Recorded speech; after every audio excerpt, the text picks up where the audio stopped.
Congress party की एक नेत्री ने कांग्रेस बैठ जाओ रामदास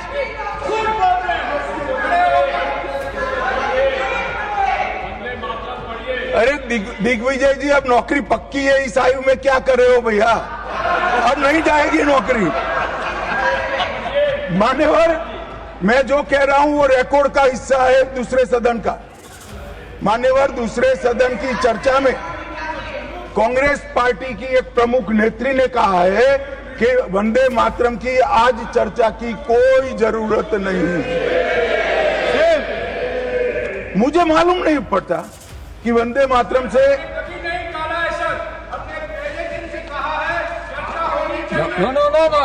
रमेश क्या कहा? जयराम रमेश जी प्लीज बैठिए, प्लीज आप बैठिए जी।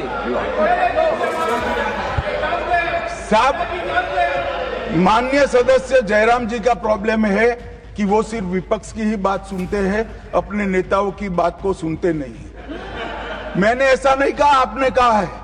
मैंने ऐसा कहा कि लोकसभा में चर्चा में कांग्रेस पार्टी की एक प्रमुख नेत्री ने कहा है कि अभी इस समय वंदे मातरम की चर्चा की कोई जरूरत नहीं। ये रिकॉर्ड पर है। जवाहरलाल नेहरू जी ने वंदे मातरम के 2 टुकड़े कर उसको 2 अंतरों तक सीमित करने का काम कांग्रेस पार्टी की 50वें साल में जो एक प्रकार से वंदे मातरम का महिमा मंडन करने की पद्धति थी,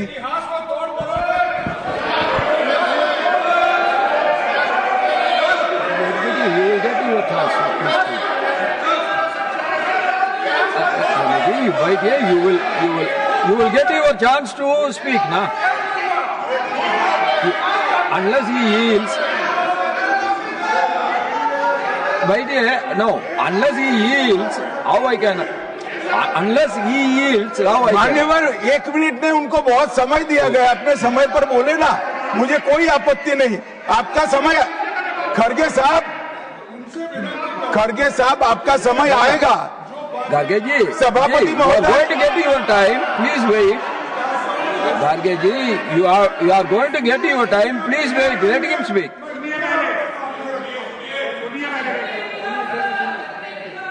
मान्यवर 50वें पड़ाव पर वंदे मातरम को सीमित कर दिया गया।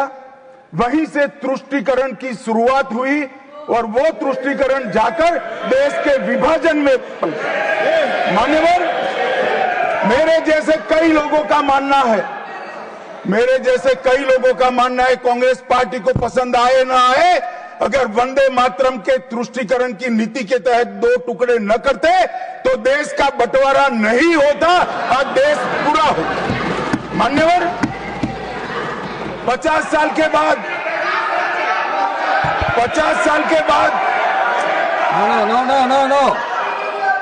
No, nothing will go on record except Honorable Minister's speech. Please. मान्यवर 50 साल के बाद वंदे मातरम 100 साल का हुआ। सबको था कि 100 साल मनाए जाएंगे, मगर 100 साल हुआ तब वंदे मातरम का महिमा मंडन का सवाल ही नहीं था, क्योंकि वंदे मातरम बोलने वाले जो सारे लोग थे उनको इंदिरा जी ने जेल में बंद कर दिया।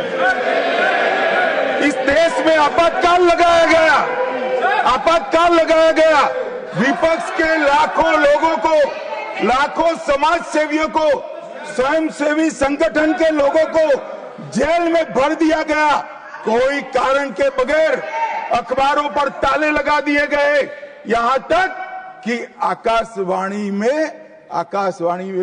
उस वक्त एक ही माध्यम था, आकाशवाणी में किशोर कुमार की आवाज ही नहीं आती थी, ड्यूएट गाने भी लता जी की आवाज में ही आते थे। मान्यवर पूरे देश को जब वंदे मातरम 100 साल का हुआ, पूरे देश को बंदी बनाकर रख दिया।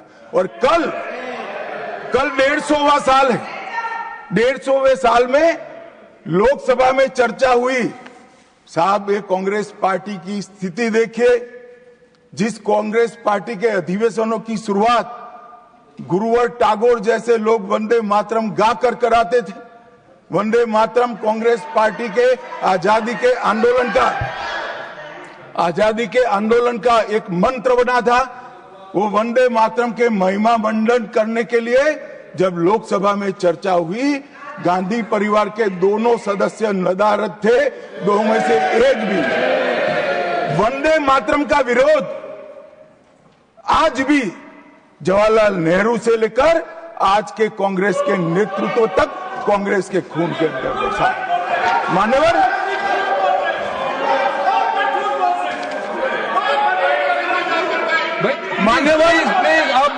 प्लीज आप बैठिए।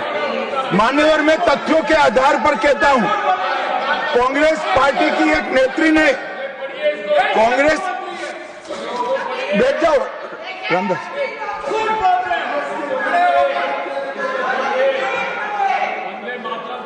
अरे दिग्विजय जी, अब नौकरी पक्की है इस आयु में, क्या कर रहे हो भैया?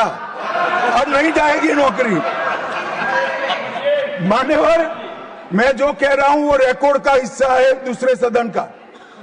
मान्यवर, दूसरे सदन की चर्चा में कांग्रेस पार्टी की एक प्रमुख नेत्री ने कहा है कि वंदे मातरम की आज चर्चा की कोई जरूरत नहीं है। मुझे मालूम नहीं पड़ता कि वंदे मातरम से नो रमेश जी क्या कहा? जयराम रमेश जी प्लीज बैठिए, प्लीज आप बैठिए जी। साहब, माननीय सदस्य जयराम जी का प्रॉब्लम है कि वो सिर्फ विपक्ष की ही बात सुनते हैं, अपने नेताओं की बात को सुनते नहीं है। मैंने ऐसा नहीं कहा, आपने कहा है। मैंने ऐसा कहा कि लोकसभा में चर्चा में कांग्रेस पार्टी की एक प्रमुख नेत्री ने कहा है कि अभी इस समय वंदे मातरम की चर्चा की कोई जरूरत नहीं। ये रिकॉर्ड पर है, रिकॉर्ड पर।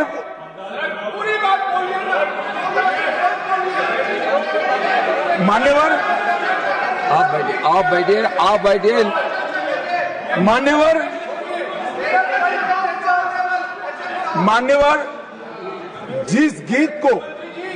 जिस गान को महात्मा गांधी ने राष्ट्र की शुद्धतम आत्मा से जुड़ा हुआ गीत कहा, बिपिन चंद्र पाल ने एक राष्ट्र धर्म है जिसमें राष्ट्रभक्ति और कर्तव्य दोनों समाहित है, जिसकी अभिव्यक्ति वंदे मातरम करता है, वो वंदे मातरम का टुकड़ा करने का काम भी कांग्रेस पार्टी ने किया था।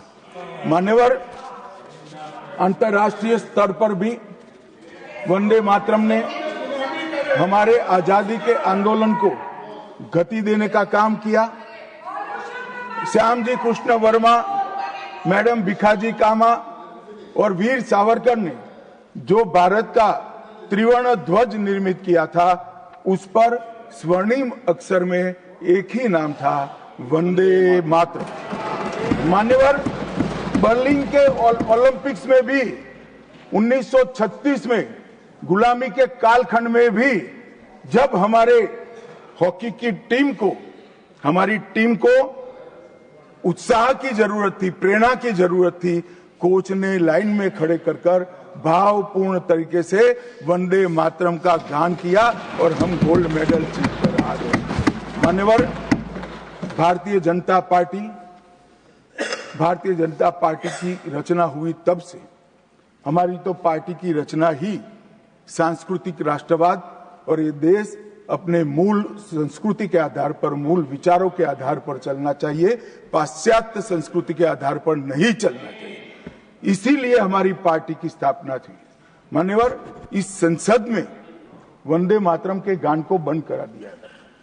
अब फिर से खड़े हो जाएंगे कि नहीं आप गलत बोल रहे हो, मगर इस रिकॉर्ड है मान्यवर महोदय। 1992 में भाजपा सांसद श्री राम नाईक ने एक शॉर्ट ड्यूरेशन डिस्कशन के माध्यम से वंदे मातरम को संसद में फिर से गाने की शुरुआत करने के लिए एक मुद्दा उठाया और उस वक्त प्रतिपक्ष के नेता लाल कृष्ण आडवाणी जी ने बहुत प्रमुखता के साथ लोकसभा के स्पीकर को कहा कि इस महान सदन के अंदर वंदे मातरम का गान होना चाहिए, क्योंकि संविधान सभा ने इसको स्वीकारा है।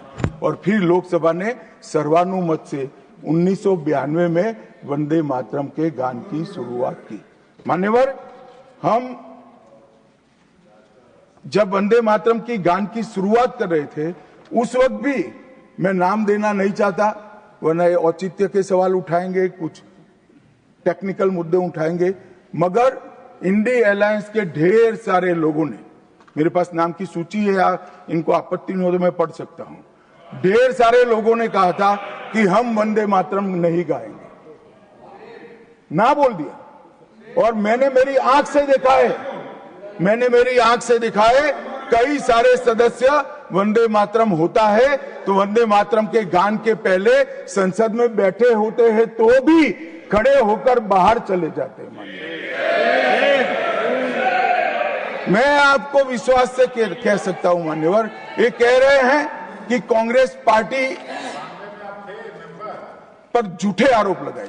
मैं विश्वास से कह रहा हूं, भारतीय जनता पार्टी का एक भी सदस्य वंदे मातरम के गान के वक्त सम्मान के साथ खड़ा न हो, ऐसा हो ही नहीं सकता, क्योंकि वंदे मातरम के गान के प्रति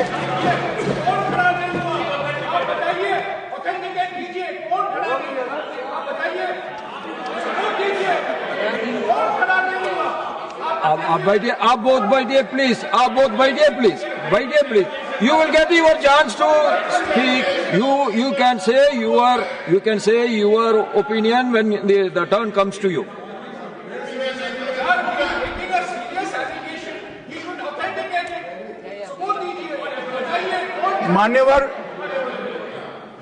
मान्यवर, अरे सुनो तो, बोल क्या करते हो भैया, मुझे सुनो तो।